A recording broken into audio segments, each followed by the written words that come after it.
তারপরে আমার মনে হয়েছে যে যেহেতু এই সংসদে আমরা যারা আছি তারা মুক্তিযুদ্ধের চেতনা বিক্রি করি না, ধারণ করি।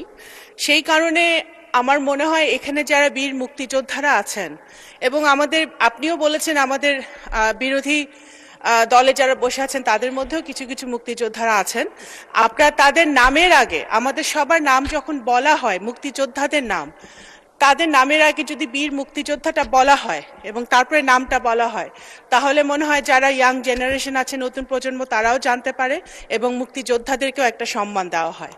সংসদের ভেতরে যদি আমরা এটা চালু করি, সংসদের বাইরেও এটা আমরা বলতে পারবো, করতে পারবো। ধন্যবাদ।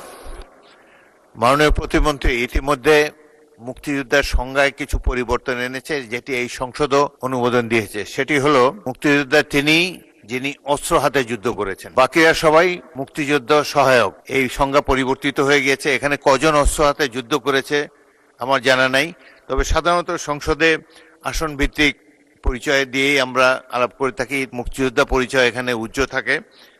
তবুও যদি শিওর হয়ে কারো সম্পর্কে যিনি অস্ত্র হাতে যুদ্ধ করেছেন প্রকৃত মুক্তিযোদ্ধার সংজ্ঞার মধ্যে পড়েন, তাহলে সেভাবে তাকে উল্লেখ করার